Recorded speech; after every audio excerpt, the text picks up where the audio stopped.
Good morning, everyone. Welcome to today's session, Women Powering the Future, Innovation and Resilience. We are joined today by speakers from the United Nations Environment Programme, UNEP, the International Renewable Energy Agency, IRENA, Monash University in Australia, and ADB's Private Sector Operations and South Asia Regional Departments. My name is Samantha Hung. I'm the Chief of the Gender Equality Thematic Group, and I will be moderating this morning. Before we start, we would love to hear where you are all joining us from. So please type into the chat box your country and organization so we can get a sense of the audience.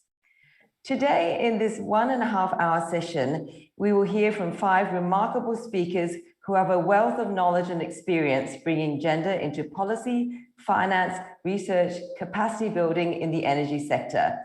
We will hear how they are transforming the narrative and shifting the discourse from seeing women merely as beneficiaries with a limited role in the energy sector to seeing women as central and part of the solution, particularly as countries transition to renewable energy.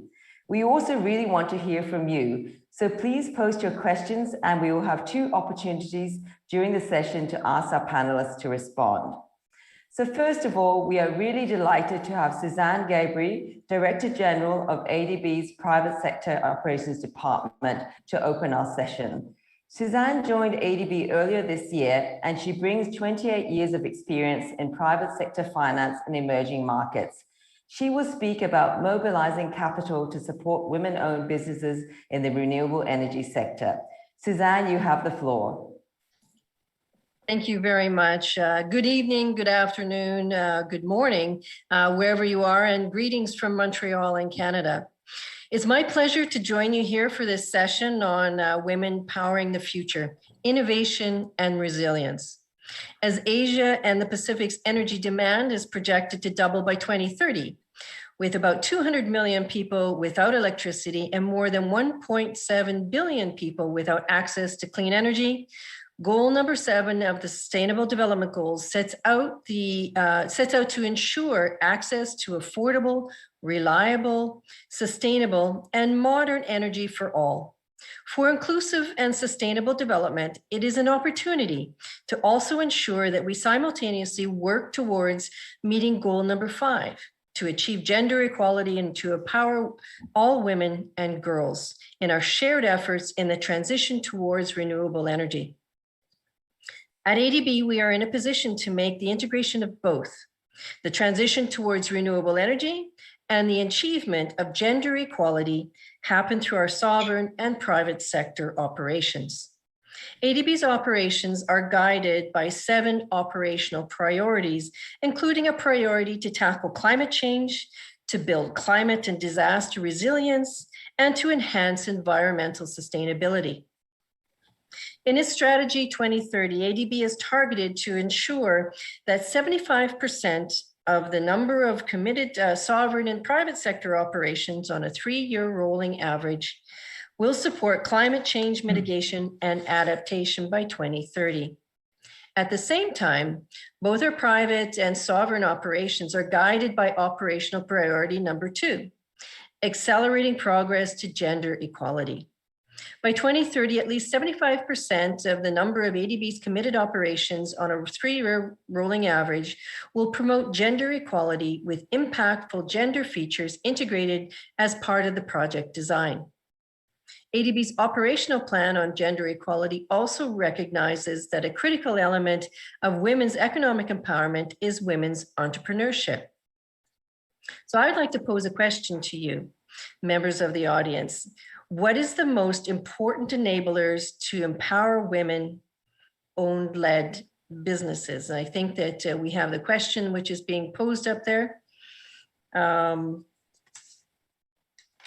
I think we have 3 options of number A, which is 5%, B, which is 20%, or C, which is 13%. So I look forward to hearing from you on this. Women-owned and or led businesses in emerging markets are underfunded.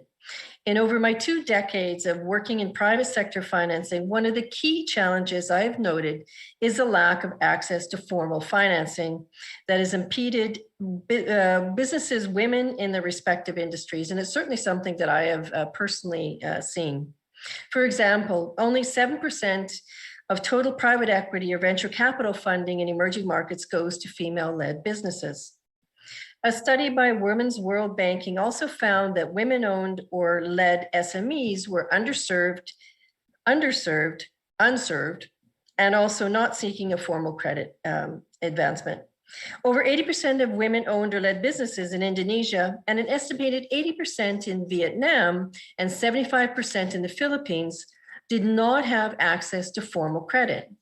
These gaps are largely attributed to onerous documentation requirements, high transaction costs, limited collateral, and limited knowledge networks to learn about financing options. Such barriers to financing are one of the obstacles that we should seek to address to empower women's businesses in the energy sector. For ADB's private sector operations, we recognize the strong business case for gender mainstreaming in our operations, including in the renewable energy space. We seek to finance projects in the renewable space through ADB's capital resources. And as a multilateral development bank, we are also uniquely placed to mobilize capital with financing partners. For example, ADB and Australia's Department of Foreign Affairs and Trade, DFAT, recently launched a blended finance initiative for Asia and the Pacific. The Australian Climate Finance Partnership seeks to scale up low carbon sectors and climate adaptation initiatives in eligible developing countries in Southeast Asia and the Pacific. ACFP, their grant financing ability, also seeks to promote gender equality and better economic opportunities for women. In addition to blended financing, ACFP's grant funding will also support the development and implementation of a technical assistance for gender mainstreaming and gender initiatives for ADB's private sector operations to create the enabling environment for gender mainstreaming in financing for climate and renewable energy. In addition to improving access to formal financing, I believe that women's leadership in the renewable energy sector makes a big difference to women entering the sector. Furthermore, women's leadership in energy not only inspires other women to lead in the sector, but also enables female employment in the sector. For example, Thai female solar power pioneer Wendy founded her solar power firm in 1993, which now owns 36 farm projects across the country and employs a workforce that is about 60% female. There have been recognized benefits of women in leadership, including in corporations, yet in Asia Pacific, women constitute just a small share of the board of directors and senior management. So I pose the next question to you, and we'll see the results of both of this a little bit later. What percentage of senior managers in power and utilities companies are women? So I think here we again have 3 choices, and I guess I got the first answers wrong, so that there's choices on this one are 5%, 12%, or 20%, or 13%. So with this, ADB's private sector financing aims to increase women's engagement in the renewable energy sector. And through this, and in particular, an example that we've had with regards to the financing of Lotus Wind Power Project for construction and operation of 3 48 megawatt wind farms in Vietnam. One of the project's gender action objectives is to increase and encourage more women in decision-making positions, with an increased share of women managers targeting 23% of total management team. To increase women's engagement in the renewable energy sector, the Lotus Wind Power Project is creating more inclusive job opportunities with a set target for jobs for women, including the construction and the operations of the project. In addition, the project also aims to improve the client's gender equality standards in terms of gender inclusive local employment, gender inclusiveness in the workplace, and livelihood opportunities of women by leveraging on the client's provision for vocational training on wind farms and operations and management. The action aims to support members of the local community who are seeking more opportunities for on-the-job training partnerships and their wind farms. So at ADB's private sector operations, we also believe that our financing can empower women by increasing economic opportunities for women in the community. For example, in Bangladesh, ADB's financing to Spectra Solar for a 35 megawatt utility scale solar PV plant presented the usual opportunities for projects of this nature that are technical and male dominated. To address gender inequalities, this project incorporates a number of gender responsive measures to improve access to better education and healthcare facilities, to improve access to economic and financial resources with gender conscious employment targets, including 25% of new jobs during operations for women, as well as to improve access to basic rural infrastructure for women in communities near the project. Women's participation in the renewable energy sector is not only about employing more women, it's also about promoting women's entrepreneurship through corporate supply chains, community engagement, and investment strategies. An area that is still challenging, but where ADB's private sector financing can support capital mobilization of women-owned businesses in the renewable energy space is through inclusive procurement. As part of the gender mainstreaming, companies of all sizes, including those in renewable energy, can accelerate gender equality by taking proactive steps to include women-owned businesses and individual women entrepreneurs among the suppliers of goods and services. A possible measure to support this in projects is to support the development and implementation of a supplier diversity and inclusion policy. Capital mobilization to support women-owned businesses in the renewable energy sector can also be encouraged through financial intermediaries. Our private sector operations financing also lends and invests in financial institutions that then on lend to businesses and individuals. Through its relationships with client financial institutions, ADB can encourage private financial institutions to develop and implement inclusive financing frameworks that would benefit their women-owned or led businesses, including those in the renewable energy sector. So maybe we can just now refer to the results of our polls, if we can pull those up.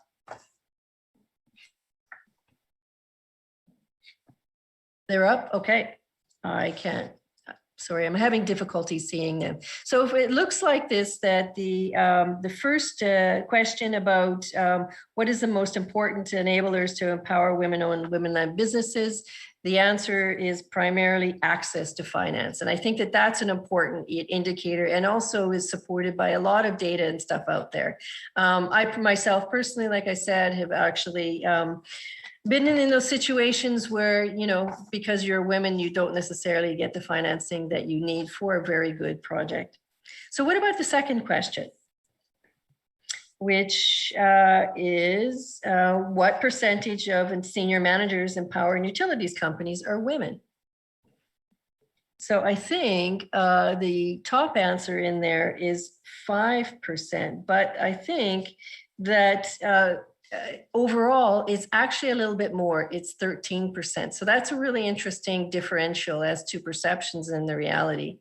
So that also speaks to, you know, some of the things that we're doing and what the work that still needs to be done on the communication side of things as well. So ADB's sovereign and private sector operations can complement one another in mobilizing capital support for women-led businesses in the renewable energy sector. Private capital can best support female entrepreneurship when supported by enabling gender-responsive policy, legal, regulatory, and institutional frameworks. Shortly, you will hear from my ADB colleague, Francesco Tornelli, about the Southeast Asia Department's efforts to engage in energy sector agencies and utilities to deliver on their commitments to gender equality and social inclusion across all energy subsectors, with an emphasis on capacity development and collaborative practices with public and private agencies and utilities. As ADB's operations continue to improve and evolve, as we work towards meeting the goals of the Paris Agreement, empowering women and women-owned and/or led businesses in the renewable energy sector continues to be a key area of focus for us. I know that's a focus for myself in particular. We can also achieve this by mobilizing capital to improve access to formal financing by introducing measures for better economic opportunities for women-owned and/or led businesses in our projects, and by encouraging the development of enabling regulatory frameworks. Thank you very much for this, and I really appreciate you participating actively in our polls, and I will pass it over to my colleagues. Thank you very much. Thank you, Suzanne, and thank you for your insights, and thank you for taking us through those interactive polls. And thank you particularly for highlighting how ADB's sovereign and private sector operations can complement each other in mobilizing capital support for women-led businesses in the renewable energy sector, and outlining some of the measures that can bring about better economic opportunities for women-owned and/or led businesses in our projects. So I now have the pleasure to introduce our next speaker, Paramita Mohanty. She is the Program Manager for Renewable Energy at the UN Environment Programme Office for Asia and the Pacific. She has more than 18 years of experience in sustainable energy, women's economic empowerment, and climate change, and has worked on evidence-driven, gender-inclusive policies and strategies, technology transfer, and climate action plans in more than 15 countries. Paramita, thank you for joining us today. You have the floor, and I understand you'll be sharing some slides. Over to you. Thank you so much. Good morning, good afternoon, good evening, depending upon the region, wherever you are. And I hope you all are fine and safe at this pandemic situation. It's my pleasure to be in this session, very important and critical sessions. And I will basically present about some of the good practices and learnings from our own project called Empower, which is on women entrepreneurship, climate actions, and gender equality. And it's implemented jointly by UNEP and UN Women and funded by CETA. So as far as Empower project is concerned, and the countries where we are implementing this project, it's basically 3 countries, Bangladesh, Cambodia, and Vietnam, where we are implementing project with number of partners. And we also have a regional component on knowledge sharing and capacity building on renewable energy and women entrepreneurship component. So what basically we want to achieve from Empower project, and specifically on renewable energy and women entrepreneurship component within that. So what we want to see is few things. One, we want to showcase that how renewable energy can be used as a tool for women's economic empowerment and can build climate resilient societies. We also want to see how women's participation can move up the ladder and how the participation can be much more higher in decision making, in economic empowerment, and in climate resilience building. So basically, we want to create a kind of ecosystem around renewable energy and women entrepreneurship, and to see how the existing interventions can be scaled up. So if that is the objective, we basically work on 4 different thematic pillars, as mentioned here on the left-hand side of the slides. So we work on policy and planning, access to finance. You have already heard from Suzanne on how critical access to finance is, on capacity building and knowledge sharing, and on the ground implementation and creation of evidence. And for that, we are working on different level of stakeholders in these countries. So through this, I would like to give some of the good practices, what we observed from Empower Project. So the moment we talk about entrepreneurship, the first thing is how to create entrepreneurship. The second one is how to sustain those businesses. And the third one is how to upscale those. So we need a completely integrated approach for women's energy entrepreneurship program. And while doing that, we have to make sure that the resilient component has been built in every aspect and every components of this whole value chain, even after post-COVID-19. So this is something what we try to do under our Empower project and try to see how the sustainability and scalability component can be integrated into the whole value chain. The second point is, whenever we talk about sustainability and scalability, these are the few aspects that we need to take care of. It's the business development, market linkages, access to finance, enabling environment. And we have to make sure that all the different stakeholders across the spectrum has to participated in this kind of projects, be it service provider, be it financing institutions, subnational and national governments, and most importantly, the communities itself. So this is something what we want to make sure. And the third point is, while doing that, the whole process needs to be completely inclusive, be it the ethnic minorities in Vietnam, be it the climate-induced migrants in Bangladesh, or small-scale whole farmer in Cambodia, or in any other countries, the marginalized communities. We have to take care of the energy needs of different women groups and vulnerable and marginalized group, and that needs to be reflected in the subnational energy plannings. So this is something what we are also doing under Empower project. And the fourth practices what we adopt is the moment we talk about renewable energy, it's not that it's only applicable for some specific applications, but we need to see that how variety of different livelihood options with better economic opportunities for women can be integrated. And this is what we have done through our Empower project. And we have identified variety of livelihood options where women can get involved and their economic productivity can be improved by using renewable energy sources. And the fourth point, this is also very important, and this is what we observed from Bangladesh. So here the best practices, we know that there are several mainstream renewable energy programs and initiatives that exist.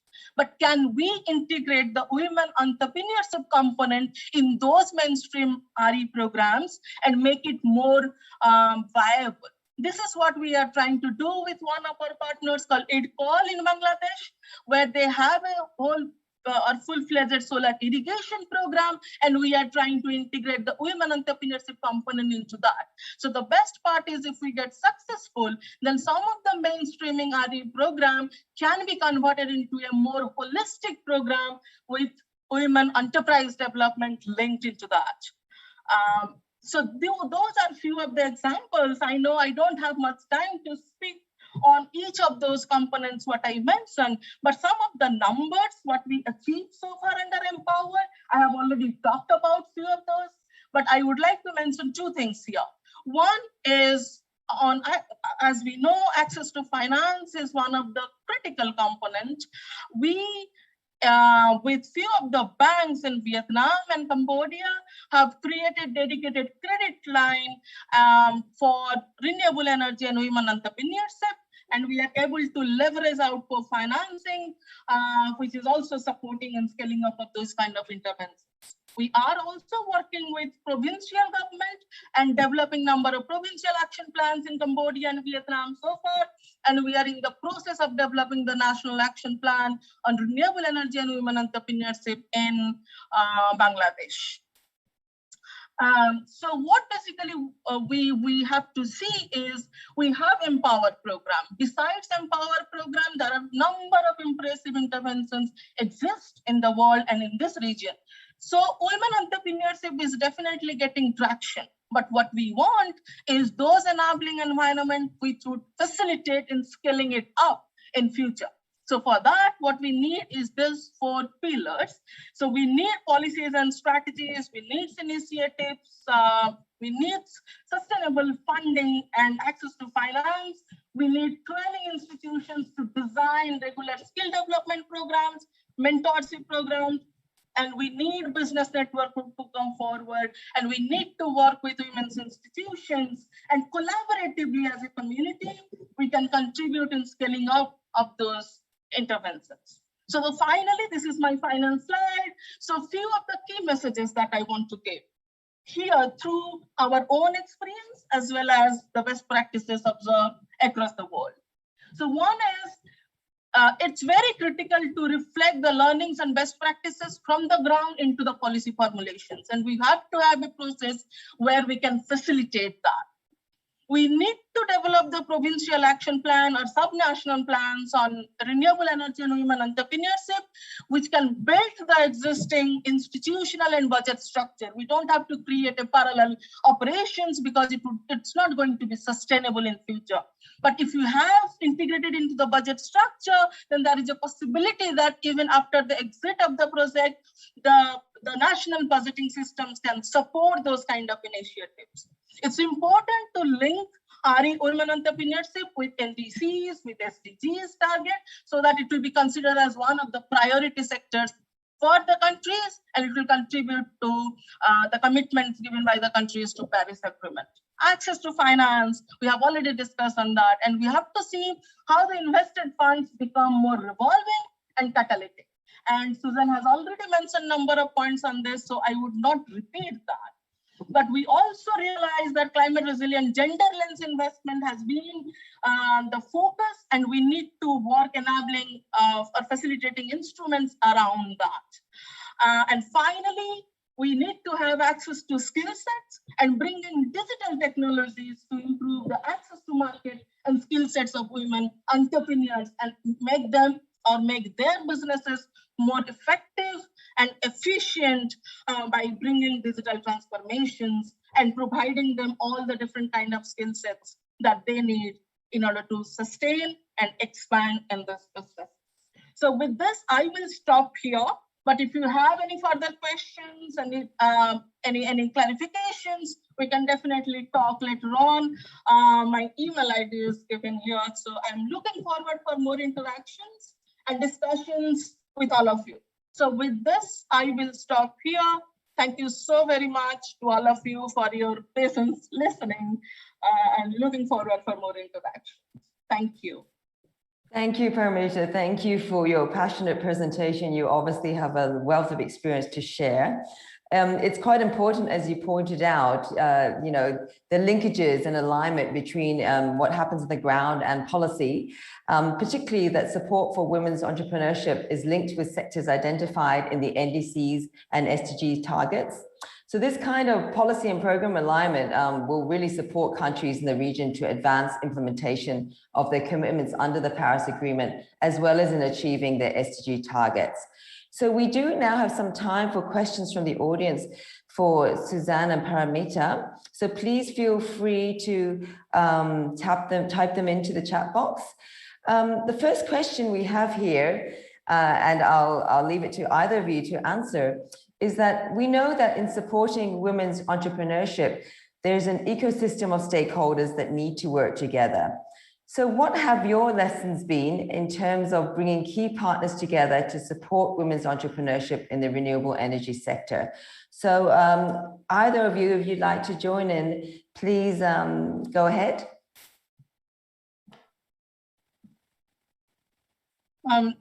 Okay, so maybe Suzanne, if it is fine, maybe I just take this thing up first. Sure. And okay, thank you, Suzanne. So definitely, as we know that we need multi-stakeholders involvement in this whole process, and how to involve those stakeholders is basically from the beginning. We have to be very clear on the roles and responsibilities of different stakeholders, and we have to involve them from the very beginning of designing of this kind of programs, and it should not be towards the end of implementation of this. so that if we involve them from the beginning, there is every possibility of getting the buy-in from them. So that's one that we have to make sure. And second is role clarity and responsibility, and interact on the regular interval, and involve all those stakeholders regularly on the development and the challenges and the strategy. So it's basically developing everything in a more inclusive and in a more sustainable manner. So that's something what I would say, Suzanne. No, thank you. Thank you very much. And so, I mean, it's a great question because it's a very complicated system and complicated issues that needed to be taken into consideration. As Paramita says, it's a you know a number of stakeholders that you need to engage from the very beginning. And I think that when you're looking at from the investment side, it's really important that you have those conversations at the very beginning when you're discussing this with clients, when you're discussing this with your financiers and your partners with the project, and also on the ground. We know that different countries, there are cultural, we're dealing in a complicated environment, so there are cultural different aspects to many of this. But I do think that, holding to certain principles is part of how we work, and ensuring that, we do create those opportunities through the incentives and the structures in the I would say even the financial covenants and that kind of stuff that we're looking at for these projects. So it's an area where it requires a lot of work from the very beginning, but is very encouraging, and partnerships, particularly in these times, is absolutely the key in all of this. So thank you. Thanks to both of you for your responses. I've got a couple more questions coming through. Perhaps what I will do is I might read two at a time, and then if either of you want to jump in and respond to either, you can go ahead. So the first question I have here is about current initiatives to get more women in STEM who can then get into the energy stream. So that's the first question. The second question is one about age disaggregated data, and what experience do you have, and how do you think we can work with entrepreneurs from different age groups? So who would like to go first? Well, maybe I'll take a stab at them and then I'll hand it over to Paramita. Sure. So with regards to current activities in getting STEM, women involved in STEM, I think that as a general rule, I think, we are very supportive of women who are involved in encouraging them to take on those skills, encouraging them to actually build those skills up in those areas. Many of the different activities that ADB is involved in knowledge and knowledge expansion, and also different knowledge activities and platforms. So there are opportunities to for example, to participate in these and also become aware of what's going on within the regions and with our projects. With the age disaggregated data, it's something that I will primarily defer to Paramita, but it's something that we look at and that we do try and gather in all our projects, particularly if we're looking at gender mainstreaming aspects in all our projects. That would be a goal, but we often need to help our clients get to that point. Many of them have made, particularly in the energy space, may have not actually done this kind of thing before. So we need to help them along in that process. So our goal is to try and encourage these kinds of things, try and facilitate them through our participation, but also trying to work with partners to try and do that once again. So over to you, Paramita. Thank you, Suzanne. You have already covered a number of interesting points. So just to add from Empower side, on the same thing, we are also currently doing a kind of capacity need assessments and trying to find out where the capacity of potential women entrepreneurs are with respect to ICT and digital technologies. And we are in the process of coming out with some kind of e-learning modules specifically for women entrepreneurs on ICT and digital technologies. But besides that, we are also working with few other institutions on the same related activities and creating that knowledge and capacity building. With respect to sex disaggregated data, under Empower project, there is one vertical completely working on SAD, the sex disaggregated data, and even women is leading that specific activities. And within our project also, we create and we collect number of baseline informations, including those kind of informations related to sex disaggregated data. But yes, definitely there are lots of more things to be done. And we need to upscale that further. So we would be looking forward to do more activities with partners specifically on those aspects. Great. So I think we have time for another round of questions because they are coming in. So if I can let you know the first one, this is an interesting one about women's leadership. And the question is, what do you see as steps that can be taken in the infrastructure sector in Asia Pacific to promote women's leadership and participation in the energy transition? And then the second question, in somewhat could be related, is what risks and opportunities do you see as a result of the COVID pandemic for women in the renewable energy in the region? So again, it's open. I'd like to keep the flow open, so whoever would like to jump in, please. Okay.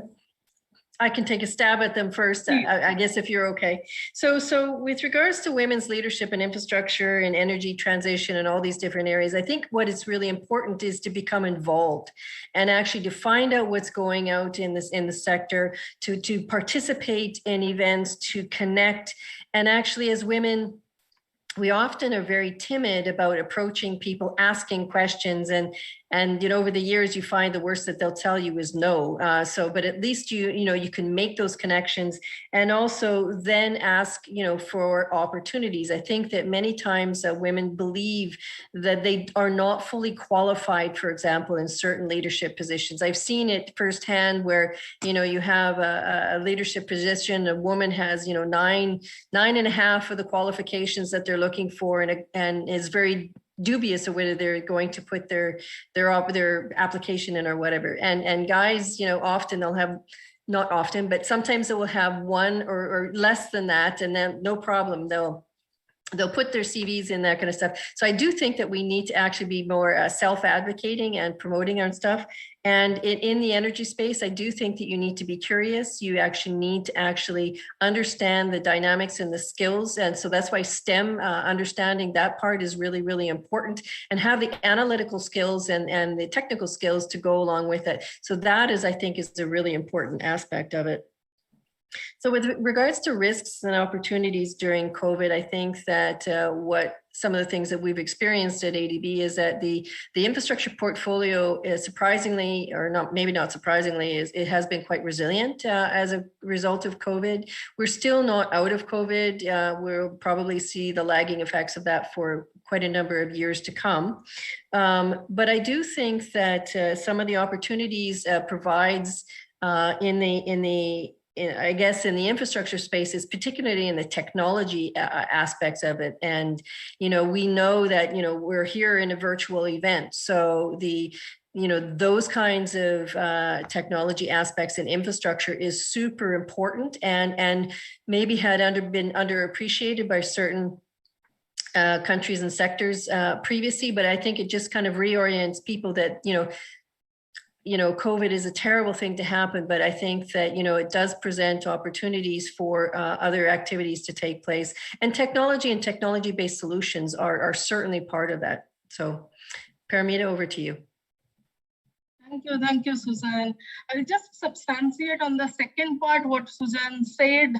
We did a kind of socioeconomic assessment and find out what is the kind of impact that has been created because of pandemic, and specifically in terms of opportunities, although as mentioned by Suzanne, it's a horrible things, the COVID-19, but the opportunity is more in the how to provide access to technologies, specifically on the digital technologies, in order to improve the effective and efficient businesses for women. That's where they are lacking. And the second part is, again, it's more on access to healthcare, access to kind of food security through cold storage. So maybe renewable energy can play a very critical role there, where renewable energy powered health center or renewable energy cooling or cold storage can definitely bring lots of avenues and opportunities in terms of providing better health and food security to the women along with their livelihood options. I'll stop here. Thank you.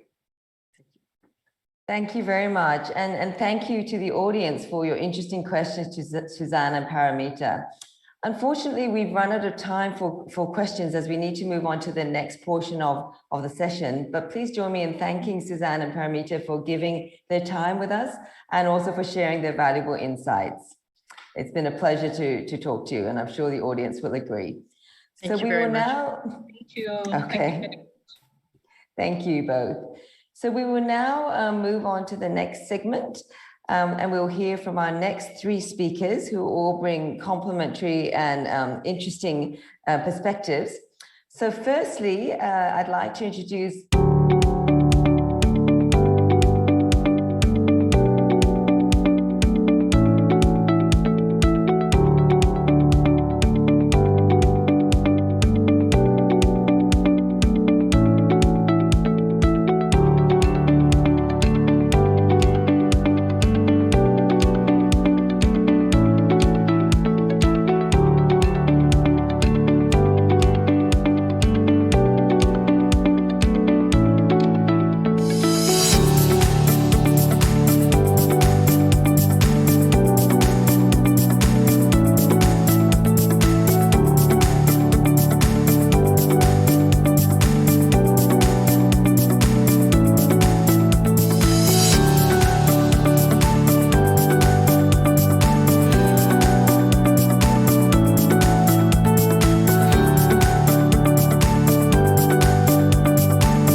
Thank you everyone for bearing with us as we sorted out the technology setup. So we will now move on to the next part of the session. As I mentioned, our next three speakers. And I'd like to start by introducing Celia Garcia Banos, who's a chemical engineer and holds a master's in water and environmental engineering. Within IRENA's policy unit, she works on a diverse range of subjects in topics related to policy assessment and socioeconomic impacts of renewable energy, including gender. Celia's efforts focus on producing up-to-date and authoritative renewable energy gender data and on identifying best practice within the renewable energy sector to achieve an inclusive global energy transition. Celia, we look forward to your insights on how the renewable energy industry needs to engage, retain, and promote women. So Celia, over to you. You have the floor. Thank you very much. Well, first of all, apologies because of the early morning here in Abu Dhabi. The contrast is too high, so I know I'm a little bit dark in the camera, but the important focus is the slides, so maybe it's even better. So the attention is focused on that. Thank you very much for the invitation. I am really honored to be here representing IRENA. For those who may not be familiar with IRENA from before, IRENA is an intergovernmental organization with close to universal membership. IRENA's mandate is to support countries in their transition to a sustainable energy future. The gender dimension that we have been focused for the last years is part of this broader mandate to achieve a just and inclusive transition. And I would like to be presenting some of the main findings from our work in this topic. At IRENA, beyond gender, we also analyze global employment in renewable energy. We have been doing so since 2013, covering methodological issues, assessing skills and training, recommending policies to support the job creation and explore gender aspects. In our last renewable energy annual jobs review, we estimate that there's 11.5 million jobs created in the industry back in 2019. And our more related macroeconomic work estimates that this number will increase up to 42 million jobs in 2050 for only the renewable energy sector, provided policies are put in place. Additional industries and sectors to allow the integration of renewable energy and energy efficiency could even create up to 100 million jobs. And to ensure then this energy transition is just and fair, we need to make sure that the benefits are broadly accessible and equitably distributed. So an important step in that direction is, of course, focusing on the gender dimension. In fact, us women represent half of the humanity, but we have traditionally been underrepresented in the workforce, especially in the energy sector. So in IRENA, we are constantly looking to try to this dimension, and we conducted several surveys in order to assess what is the status of women in the sector. In fact, as you can see in the slide, in the three covers that I showcase, we started first with a brief from a region, MENA region, where we try to assess what are the challenges that women face. Then after conducting a global survey where over 1,500 women, men and organizations working in the renewable energy sector participated, we presented the report, Renewable Energy Gender Perspective. This allowed us to estimate that women represent 32% of the renewable energy workforce. We are doing much better than the broader oil and gas sector or the more traditional energy sector, with only 22% of women, but still worse than the overall economy that is estimated around the 44%. Additionally, some renewables fare better than others. We did a subsequent survey and report on only the wind energy sector that allow us to estimate that the share of women in that industry is around 21%, which means it's fairly comparable to oil and gas. And it's also important to mention that while the full share, it may be 32% and we may be faring better, it's not an equal distribution depending on the type of occupation and type of job. And in fact, STEM jobs are way lower than that average share, with only 28% of the total share. While most of the jobs then are focused on administrative positions, which is 45% of the total, are held by women, which are typically, of course, related to lower salaries. So therefore, as women, as in other fields of work, we're facing obstacles to entry and to progress in the renewable energy sector. And our survey also was meant to identify what are these obstacles, because it's critical in order to be able to surpass them. So as mentioned in our main report, Renewable Energy Gender Perspective, we analyzed what were the barriers that women face to entry and to retention and advancement, but also what were these barriers in the access context, which have some similarities, but still due to the different nature, of course, there are some differences. In terms of the main barriers, they were all related to the perception of gender roles in terms of barriers to entry. These were mainly driven by cultural and social norms that, of course, influence the decisions that people make. The most important barrier following was prevailing hiring practices, followed by the lack of adequate awareness about both STEM and non-STEM career paths in the renewable energy sector, and by difficulties in accessing professional and personal networks that, as Paramita mentioned, of course, it's really critical to have this type of mentoring and networks to enter in any profession. These results were actually consistent during in the survey that we launched for the wind energy sector, with respondents highlighting the similar barriers in terms of entry. When it comes to barriers to retention and advancement, the survey found that the glass ceiling is the most important. In almost half of the participating private sector firms, men represented at least 75% of the board members, which is aligned with what Suzanne was mentioning about the 13% of women only in utilities, in high-level positions in utilities. Other barriers include mobility requirements, demanding work schedules, lack of supportive workplace environment, like flexible working hours, family-friendly measures, mentoring networking, training opportunities, etc. Once again, these global results were very aligned with what the wind energy sector highlights were indicated.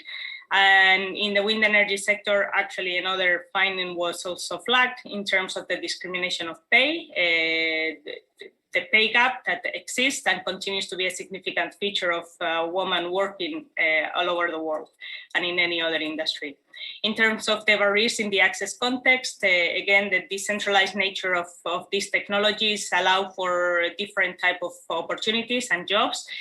Some of them may be informal positions, some of them more into entrepreneurship opportunities. But once again, the main barriers were cultural and social norms.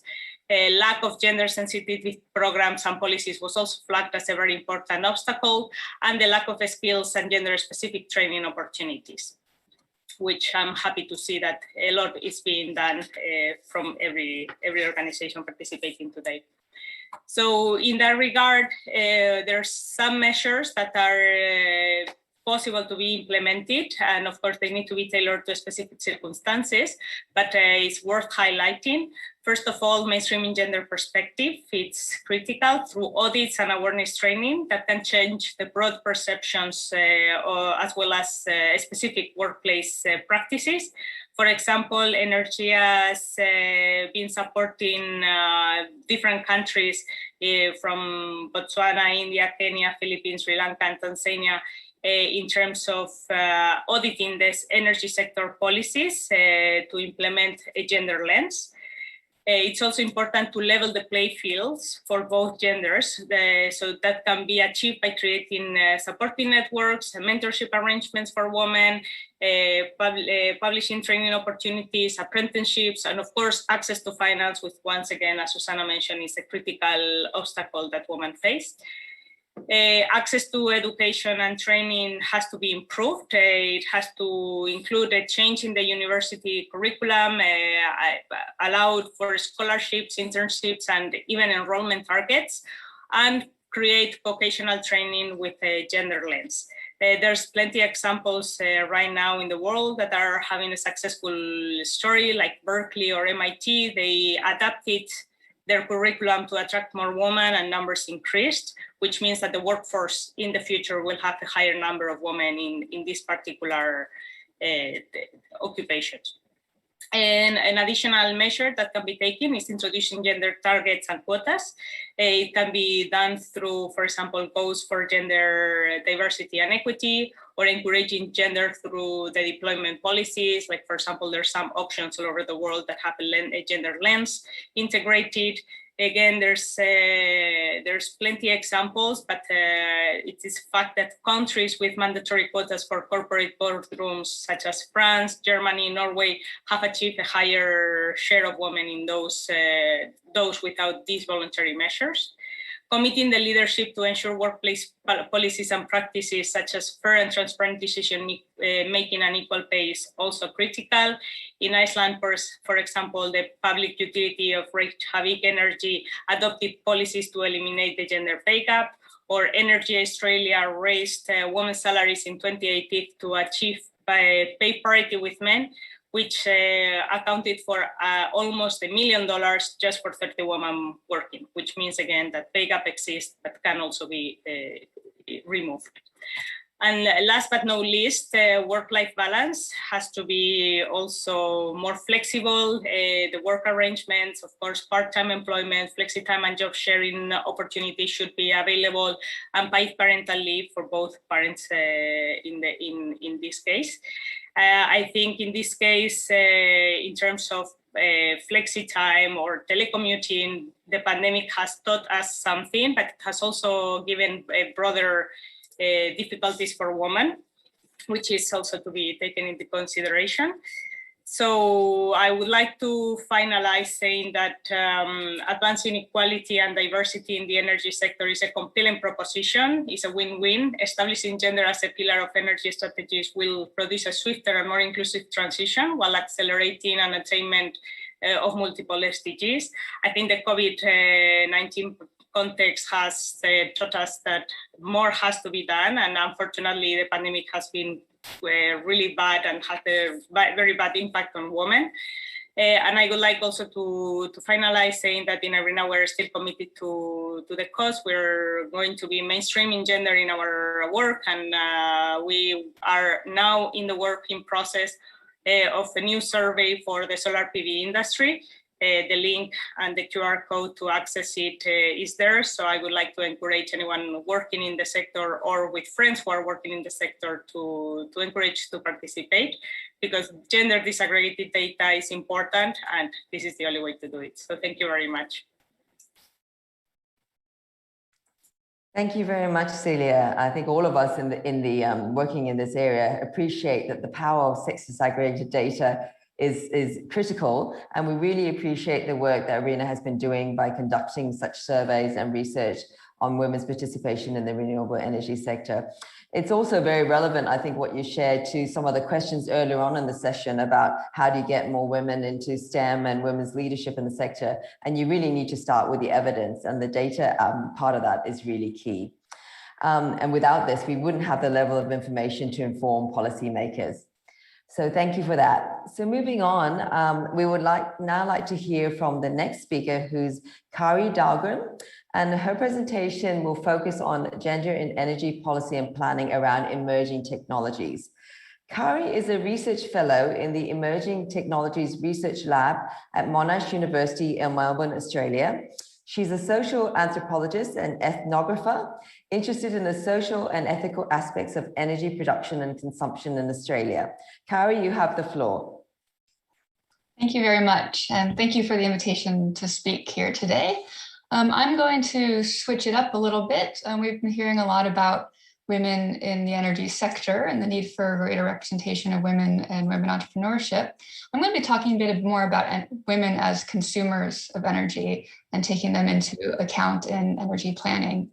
So I'm going to talk about a bit today of the research project I'm a part of called the Digital Energy Futures Project, and then to draw some links to how this might be relevant and useful for thinking about gender and women's participation as consumers in the energy sector a bit more broadly. So first, the Digital Energy Futures Project is a 3-year Australian Research Council linkage project where we work with AusNet Services and Ausgrid, which are electricity distribution companies here in Australia, and an energy consumers advocacy group called Energy Consumers Australia. And I'm part of a broader research team that includes Associate Professor Yolandi Stringers, Professor Sarah Pink, Dr. Larissa Nichols, Dr. Jathan Sadowski, Haley McKee, and Rex Martin. And so I'm only going to be talking about a very small part of that research today. It's a very large project. So if you're interested in finding out a bit more, I've got the website there for you to follow up on. So the research itself is kind of guided by this overarching question of how will people live in the future? And then kind of what does that mean for the energy system? How can we take that into account in energy planning, particularly around kind of the energy transition? So with that in mind, it's really focused on energy forecasting, but trying to use social science research methods to inform that energy forecasting by taking seriously the way everyday people live their lives. So right now we have these kind of competing visions of the role of technology, particularly in the home, out there in the world. So we have this kind of energy-focused vision of technology in the energy smart home, where we have things like smart meters, or we have smart thermostats, smart appliances that are all going to help kind of improve the efficiency of the electricity system through automation. So in Australia, we have a really high penetration of solar PV. And that creates some complications for the grid in terms of managing the sort of high solar production in the afternoon and the early morning. And then these sort of higher demand times that we have in the early evening when everyone comes home from work and turns on their air conditioning. But at the same time, that's when the solar PV starts to reduce its production. So the idea is that we can look to technology to help kind of manage and smooth out those peaks. That's sort of this energy-focused vision of the smart home. But then we also have another kind of vision of the smart home out there in the technology sector that's really prominent, particularly in sort of marketing materials for these products. And that's really more about improving lifestyle, right? Where we have things like smart lights that you can change the color of, and that's all about kind of the aesthetics and the mood or entertainment. And we see, smart thermostats not necessarily sold for their energy saving potential, but maybe it's so you can get the air conditioner going really hot before you get, or going really strongly before you get home from work. So it's running and comfortable when you arrive in the house. So a lot of these kind of lifestyle smart home technologies have the potential to really counteract those potential energy savings plans of that kind of energy vision of the smart home. And of course, this is also gendered. So my colleague Yolandi Strangers has developed this concept that she calls the resource man, which is what she calls the energy industry's vision of the energy consumer, what it thinks of when it thinks of who its consumers are.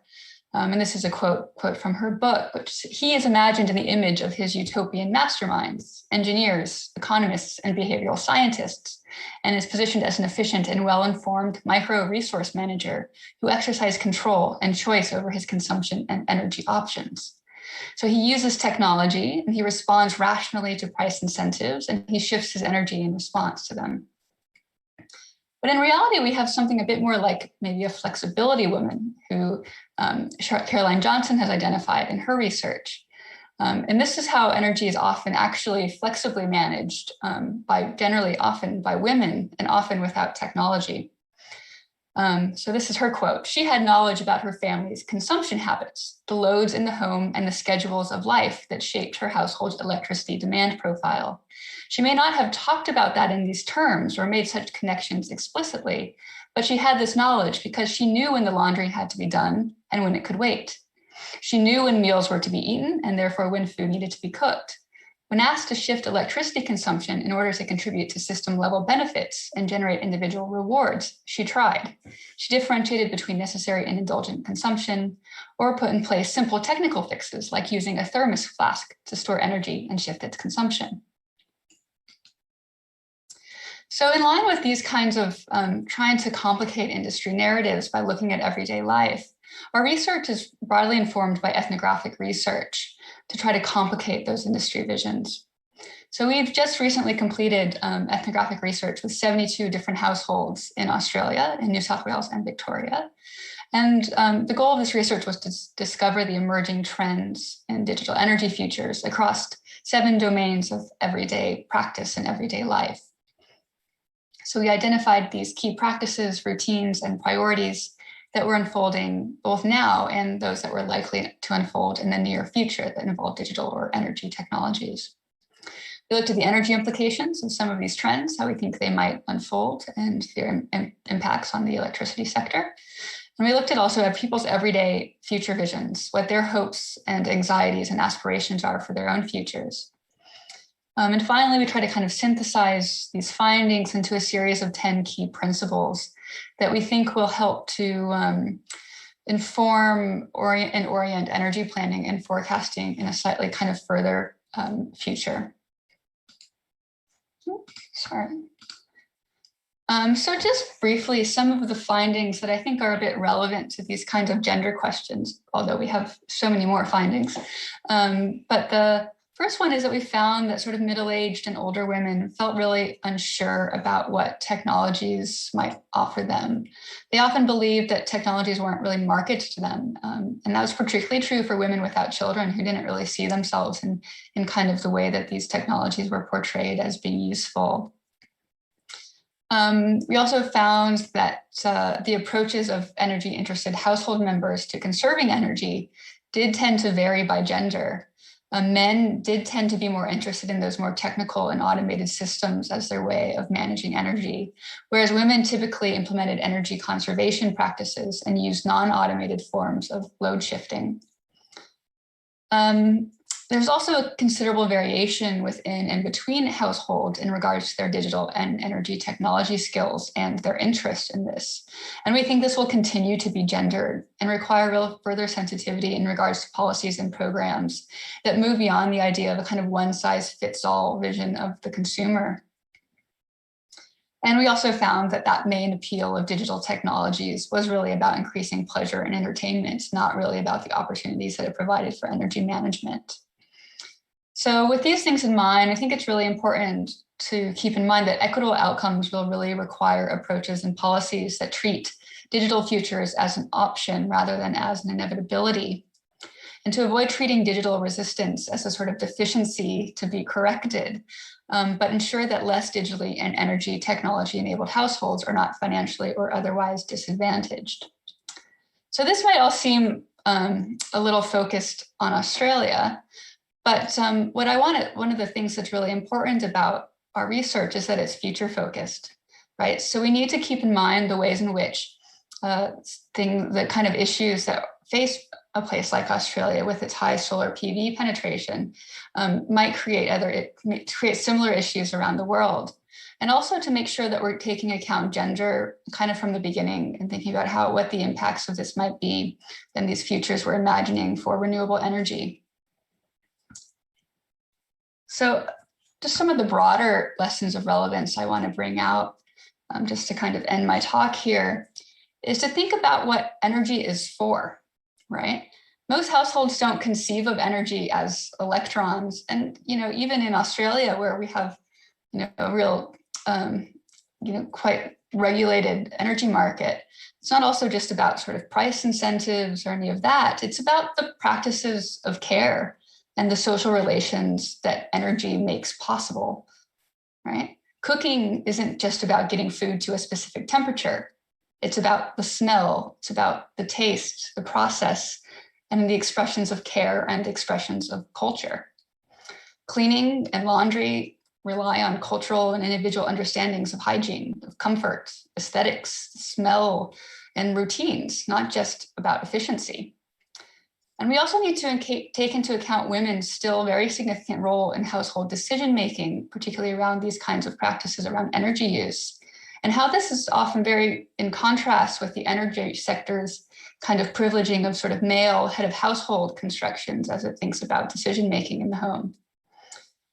And we need to see that households are complex decision-making units that are full of inequalities and power differentials, both between households, but also within them, right? So particularly by gender and age.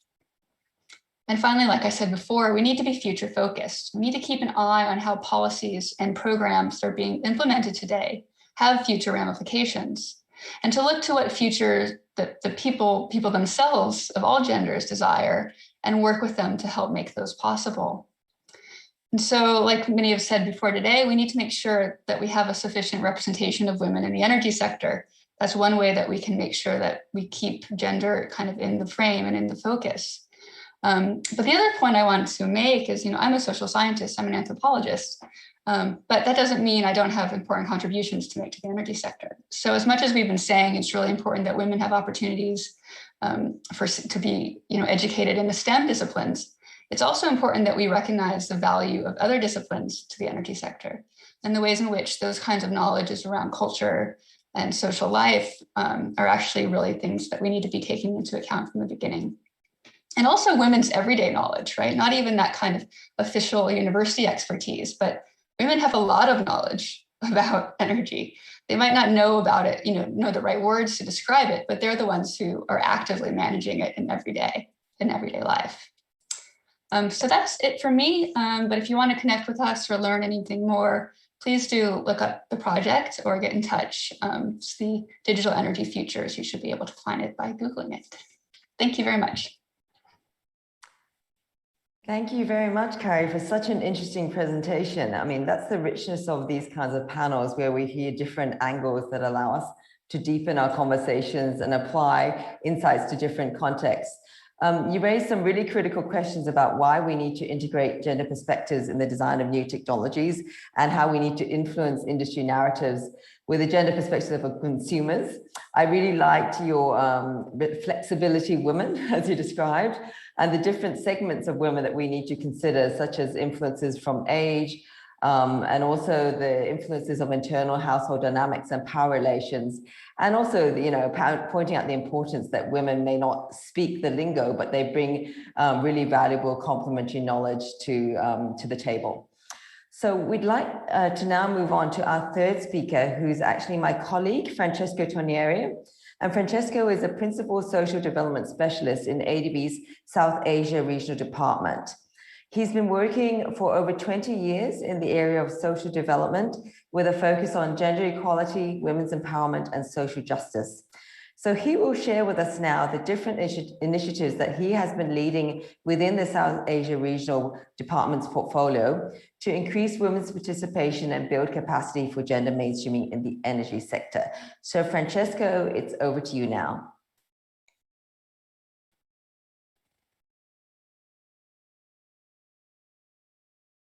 I mute myself.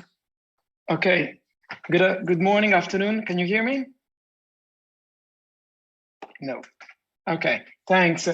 So thanks for the opportunity to be part of ASEF once again and to be in the panel with some colleagues such as the Irina, where we've been already sharing some good experiences in the past. I would like to greet in particular the ISEF participants from South Asia, the region where I currently work, who have been particularly and critically affected by the pandemic. So all our greetings particularly go to you. Thanks for the opportunity to share the experience of the South Asia Department, which includes Bhutan, Bangladesh, Nepal, India, Sri Lanka, and the Maldives in the context of ADB. Our experience in integrating gender equality, and the more I hear, I would like to emphasize social inclusion elements as well in the energy sector operation. We have come a long way, so the key message I'd like to deliver briefly today is that we came a long way by doing what? By engaging with the energy sector practitioners. I'm also a social development specialist or more leaning toward the social sector as a previous speaker. Point number two, aligning the approaches of the department to the energy transition in the specific context of South Asia.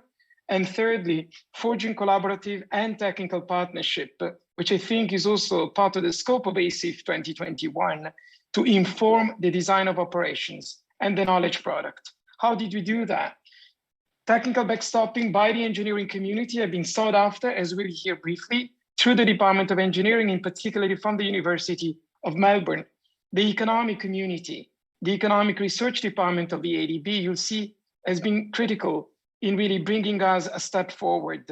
And last but clearly not least, in a global environment where ADB is part of, but not the only player, proactive engagement with global network, such as the World Bank and ADB-led the Women in Power Sector Professional Network in South Asia, also referred to as WePower, and the Society of Social Technology, Implications of Technology for the Institute of Electrical and Electronics Engineer, IEEE, and the Women Engineer program within IEEE. And last but not least, the Energia Network that was also quoted by the Irina. So why focus on the basically energy sector in the context of South Asia? The energy transition provides a range of opportunity. Low carbon energy transition, as has been discussed already, entails structural change in the energy system, technology, fuels, infrastructure, policies, market, and institution, with smart grids and renewable energy system providing viable opportunity for greater mainstreaming of gender equality and social inclusion consideration. The energy technology innovation, as was very aptly pointed out by my previous colleague, is driven by the rising energy demand and the commitment to mitigate climate change. Opportunities provided by the operational and energy measures related to the energy transitions are many. First, a smart meter or net meters, smart appliances, and energy efficient resources. An important last point, leapfrogging technology and social equity gaps. The areas which have poorly developed technology or economic basis can move themselves forward rapidly through the adoption of modern systems without going through the intermediary steps. So in the context of South Asia, we've been obviously informed by the energy transition in designing our operation, and we have developed a range of operation in the following priority areas. First, obviously focusing on full electrification. The gender equality benefits are obviously known to the audience. Energy-based livelihoods as a clearly entry point, particularly for newly electrified area. And I think this echoes the experience provided today by PSOD, the private sector department of EDP, but also the UNEP, UNEP, by the previous speaker. A third area that, in my opinion, have been neglecting a bit, we could have done more, but government programs are basically supporting this area, is the last mile connection and the in-house wiring, and we will discuss briefly later. And last but not least, a critically emerging area, the distributed generation, renewable energy, community-based decentralized system, microgrids, battery storage, smart meters, hydrogen power system, all areas that require even social development's attention if you want to be relevant in the dialogue with the energy sector. So smart grids in particular bring in a new paradigm, which has been quite challenging for us, but we try to address it, to the active distribution that can change the role of the consumer, community, and society, transforming passive user, as I think was already hinted by the University of Managed presenter, into active players, both as producers and consumer, hence the new word of prosumers. Achieving gender equality is being critical in the context of the Asian Development Bank. As hinted by DG or PSOD, achieving gender equality has been driven in part by the historically limited contribution of the energy sector to achieving the gender equality targets set by the Asian Development Bank. You can see on the screen our gender categorization adapted to the energy sector, no gender element, some gender elements, effective gender mainstreaming and gender equity. Very difficult, obviously, to achieve a gender equity energy sector program or project in the ADB. But what I wanted to draw your attention on is on the category 3 and 4, we have a corporate target of 50%. And by looking at the 2016-2018 average, ADB-wide, 17% of the energy sector portfolio was able to contribute to this target. But in the context of South Asia, this basically came up to 33%, so a nice gap from 17%, and in 2018-2020, up to 59%. So once again, the corporate structure has driven a little bit the commitment to do more, together with the obvious evidence provided by the energy transition. So moving forward, in order to engage in the sector, we have faced, obviously, a difficulty, and we have engaged and invested a lot in knowledge, particularly in energy-based knowledge product. The first one I want to share with you is this one about the energy technology innovation in South Asia. I think I wanted to show the other one, sorry. Anyway, I think I may have deleted it, but it was the a slide that was basically speaking on the impact evaluation that we have done recently in 2018 of an ADB funded project. And I think having invested in impact evaluation, also to echo other speaker, have been providing an important complement to the advocacy work that we have done at Entry.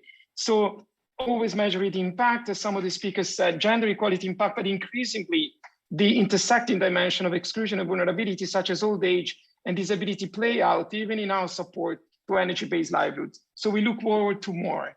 In addition to that, 3 additional publications that have really enabled us in the South Asia department to engage with the energy sector, colleagues, but also at the government level are 3. The first is on energy technology innovation in South Asia. You can see from the screen, or how technology and the social gender context mutually shape each other, or how energy systems and service can improve women's economic empowerment and save women's time spent on domestic chores. Particularly the audit that were conducted in the SARC member countries, Bangladesh, Nepal, and Sri Lanka, provided interesting evidence on opportunity for leapfrogging to more social inclusive energy pathways. A second equally important product, which is soon to be launched, focus on inclusive community energy resilience. You recall a few seconds ago when I emphasized decentralized energy system. This paper presents a framework for mainstreaming JESI performance in electricity distribution system planning and establish a methodology for measuring and comparing community and electricity distribution system resilience to extreme weather conditions in the context of Bangladesh. tariff appraisal study, another interesting publication done a couple of years ago on how electricity utilities can support inclusive economic growth while remaining financially viable. And the information on lifeline tariff in particular was important, and initiatives and practices in South Asia to target lower income households and female-headed households. The recommendation was also quite interesting, and basically gave us a very interesting sign that, you know, focusing on tariff was important, but focusing, as I said before, on in-house wiring as an example to complement the emphasis on gender inclusive tariff was as critical as focusing on tariff. So lots of lessons learned. How do we learn the lessons? I think we need to be extremely humble, as pointed out by the other speaker. We must invest in capacity development. And I think one of the secrets of our success in bringing the agenda forward has been to invest in a range of complementary, sub-regional lateral, in-country lateral learning, building on a connection through the WePower network, which is a network led by the ADB with the World Bank, ensuring that the deep dive training is led by schools of engineering, which chose one of the School of Engineering of Excellence at the University of Melbourne. No offense to the University of Monash, obviously. And last but not least, we have really invested in ADB Hub training and very, very consciously engaged with one of the global leader, IEEE, in really nurturing this collaboration. So the response to gender equality and social inclusion, mainstreaming, it's an operational response, which requires, this is my basically last message, a clear and honest collaboration with the energy, engineering, and technology community to make sure that the energy transition is used as an opportunity and not as a challenge. And beyond that, really ensuring that we operate together. So very pleased to hear, and I think we'll get back to IRENA on the obviously trailblazing work that they're doing in collecting data. We're learning a lot. We learn a lot from UNEP today, and we intend to the extent feasible to reflect these lessons in the operational work that we do. So with that, over to you, Samantha. Thank you very much for the opportunity to give some hints on where we stand. Thank you very much, Francesco, for presenting on the evolution and journey of your work in engendering the energy work in the South Asia Regional Department, and also the milestones that you've learned along the way. We now have a bit of time for some questions and answers from the audience. So please put your questions in the chat box. Maybe I'll start with the first question here. What are some effective ways to raise the gender awareness of utilities so that they incorporate the data and hear from female consumers? It's not directed at anyone in particular, but perhaps you could, if anyone would like to volunteer a response. I could get started on that. Go ahead. Yeah, I think one of the things, I mean, it's a really difficult always to, I think, get a seat at the table with utilities, and particularly if you're focused on consumers as complex people. So one of the things that we try to do, and I try to do, is to use the word people instead of consumers when I'm in conversation with them. And also one of the things we've been doing in our research, which works really well in my experience, is we have we take videos when we do our research. And so we have short video clips of people talking about, you know, their routines and their practices or their thoughts about energy, or their reflections on their lives and how energy interacts with that.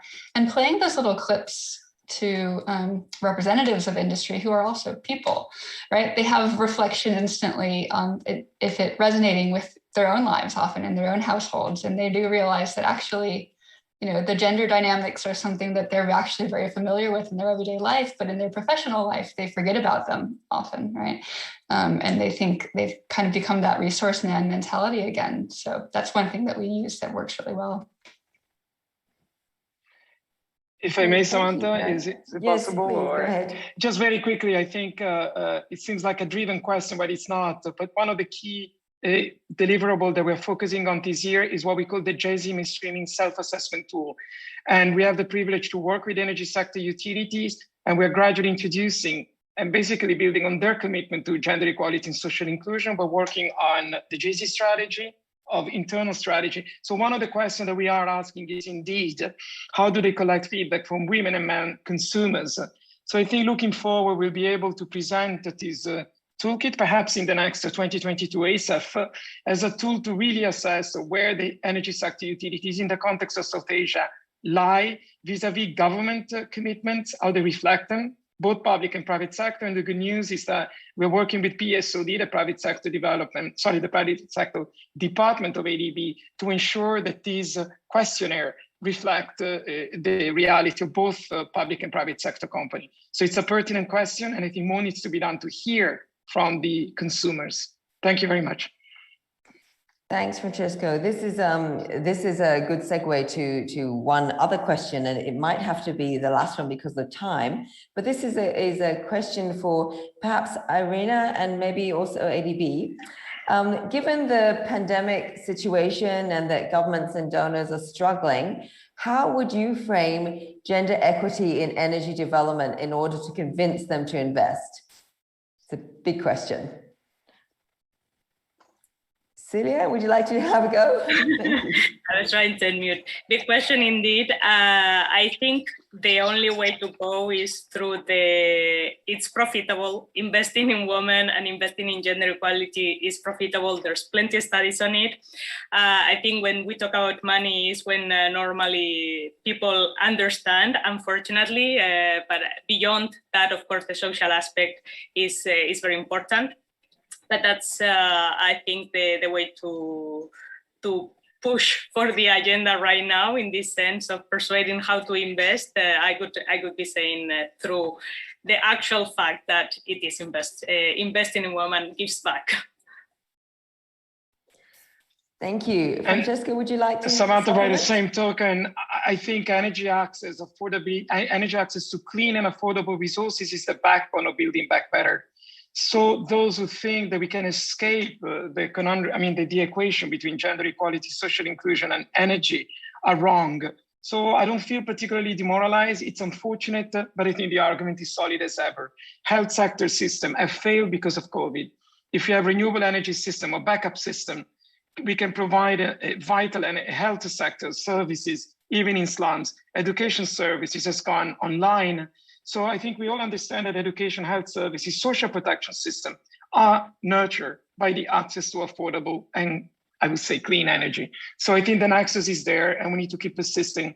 And the skeptics, I think we need to convince them otherwise. I see very few though. I think energy is a good combination with the gender. I think it's a winning combination for an argument. Thank you very much. I hope through this session that we've helped bring more people on board to see gender equality in the energy transition as part of the solution. It's been an extremely interesting session. Unfortunately, we are out of time, so we will have to bring the session to the close. I thank everybody for their participation, but before doing so, I would like to invite my colleague, Zonabel Woods, who's actually been the lead organizer of the session on behalf of ADB's Gender Equality Thematic Group. So I'd just like to ask Zoni, over to you to say a few words to close the session. Thank you. Thank you, Sam. And I know we don't have a lot of time, so I'll just very quickly mention a few things that really resonated with me. So first, we heard from Suzanne on the importance of investing in women entrepreneurs and the challenges that they face, but more importantly, the ways in which we can and should continue to support their participation in the renewable energy sector. We were then very inspired by Paramita and her work with Empower in the region and what they are doing to build the capacity of female entrepreneurs in Asia, and how they're building capacity, influencing policy, and really changing the ecosystem for the increased participation of women in the sector. Celia from IRENA, as Sam mentioned, and others during the panel, the work that you all have been doing has been really groundbreaking and incredibly useful for us to do exactly what the previous person asked about, for us to make the case about the importance of women in renewable energy sector, and more importantly, in identifying what needs to happen in order to break through that glass ceiling. Very inspired by Kari's presentation, which sort of really brought down the issues into focus around why we really need to ask women, ask people about their energy use as we're thinking about the future and the energy transition. So really thank you, Kari, for posing some key important questions that often we don't have the space or, to consider in these types of discussions. So that was really quite insightful, and I think has given me a lot to think about, and I hope also those that have participated in this session. And finally, from Francesco, who has been one of our colleagues that has really focused and dedicated a lot of time and resources into exploring how we can make greater investments in gender inclusion and social inclusion in the energy sector. And I think it was quite interesting to see how he shares sort of the evolution of the approach that SARD has taken in addressing these issues, and quite importantly, highlighting the work on capacity building that they have undertaken with utilities in the region. So I will just stop there, but really thank all of you for participating in the panel, and to the people who joined us today. This is the beginning of this conversation. We will continue to have these types of discussions here at ADB. So we look forward to you joining us for those conversations. And if I can just make two plugs. One is to go back to Celia's point about sort of joining and sharing with others the link to their survey that they are undertaking. And also, as you may know, ADB is revising the current energy policy, which we are working towards ensuring that it will be gender mainstream. We're undergoing through a process of public consultation, and we really hope that you will be able to contribute to that discussion, and we encourage you to provide us with your feedback on the current draft of the energy policy. So with that, I will leave it and I'll hand it over to Sam to just say goodbye, I guess. Yeah, thank you, Zani. Nothing more from me, just to join Zani and everyone. Thank you so much for participating today, and I hope everyone keeps safe and take care. Bye-bye.